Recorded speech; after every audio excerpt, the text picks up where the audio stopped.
Interpersonal Communication Project. My name is Ulysses. I'm a student at Liberty University. This course is HSER 508, summer semester 2011. My instructor is Dr. Coy. I will simply indicate the changing of a slide by saying next slide. Next slide. Introduction. What is interpersonal communication? Defined by Stewart, the type or kind of communication that happens when people involved talk and listen in ways that maximize the presence of the personal. Stewart, 2009, page 33. Next slide. Introduction continued. There's a direct link between the quality of your communication and the quality of your life. Stewart, 2009, page 6. Features of the personal. Unique means non-interchangeability. Unmeasurable. Emotions and feelings are the clearest observable evidence of unmeasured parts. Responsive. Humans are responsive beings.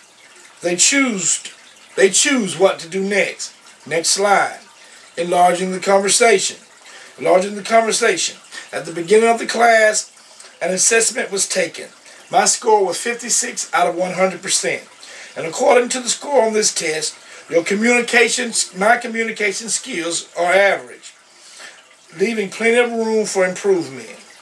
I scored somewhere in the middle of the communication scale.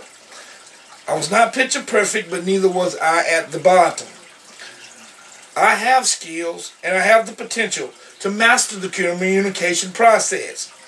With a little time and concentrated effort, I can be a better communicator.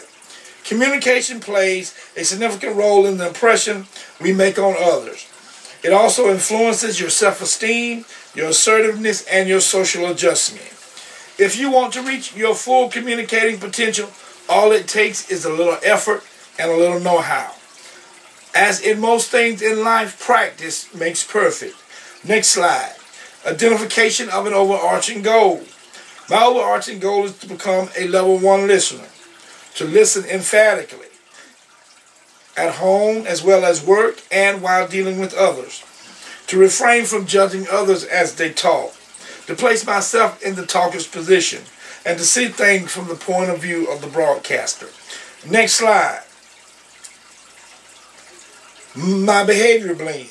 Introduction of the 4-disc personality profile. Everyone has a predictable pattern of behavior, and how we use or abuse our personalities determines our effectiveness in the lives of others. When I started to understand my disc profile, I began to identify my individual personality profile. In other words, who I really was and what others expected of me. It's funny, I thought I was being who I was all along. But after reading my profile, I found out there are 2 ways of being. Who I really am and what others expect or think of me. Next slide. My behavior blend. This is what others expect of me. Graph 1 shows that I am a D personality. As a D, I think and feel that people expect me to be dominant, direct, and determined. I think people want me to take charge and accomplish the task at hand.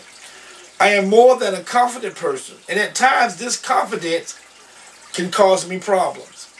I'm able to often recover from the problems of my overconfidence and finish the task well. As a coach, I see why winning is so important to me. It's just part of my personality. As a D, I see quite a few truths that I often deny. One is that success drives me to work harder and longer than most people. I am often told that I tend to overdo it. Secondly, people feel that they depend on me to prove that things can work, and that I often show a superiority over those whom I defeat in competitive settings. Next slide. My behavior blend. This is what is expected of me. This is the real me. Graph 2 shows that I am a SC Personality type. As a SC personality type, I'm more passive than active. I tend to be more reserved than outgoing. I'm not quick to jump into things or express my feelings openly. I am very people-oriented, but I'm more comfortable with one-on-one interactions. I like to be behind the scenes rather than being up front. I am a task-oriented person. I prefer to do the research more than be in the control of the project. I tend to be picky and a perfectionist. I am often reminded of this by my wife. My personality type is in the majority, and most people identify with me. I blend in with the masses easily, and I tend not to be aggressive. I have about 18 players who would not agree with that statement.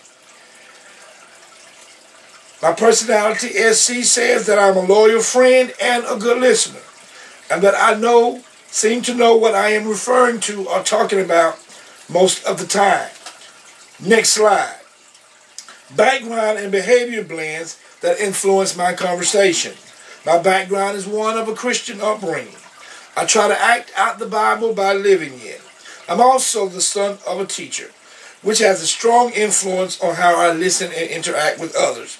I try to listen in a way that I will always hear the thesis statement or the main subject of the conversation. I was also raised in a heavy athletic background and environment. From the age of 9 years old until my adulthood, I was a former high school and college athlete. I was trained to win, to dominate, and to be superior. I had often been told that my arrogance causes others not to listen to some things that I communicate. But since my renewed relationship with Jesus Christ, I've learned to humble my actions and tone down my conversations to a way that reflect the life of my Savior Jesus Christ. Today it is not about me. Today it's all about Christ and others second. Next slide. Barriers. I've never really thought about my barriers to communication. But after taking this course, I see that I had quite a few barriers to the communication process. Shame was a barrier for me for many years. I thought that because I failed at things which made me who I was, and because of that, I did not communicate properly with people for a long time because I thought that every conversation was going to be an I told you so conversation. Anger was also a barrier. For a very long time, I was a very angry person, and that anger manifested itself often in my communication skills. Snap judgments were also a barrier. I listened only for the negative because of the shame and anger that I had within myself. I quickly judged others without hearing properly or listening emphatically. I wanted others to feel the pain that I was feeling inside. I thank God today that He has delivered me, that He has set me free, that He found me in time to release me from the shame, the anger, and the judgmentality that I placed upon others. Next slide. Noise pollution. Internal and external. Noise pollution can be anything that interferes with the listening process. As you see, I just demonstrated an example of noise pollution. It can be external or internal.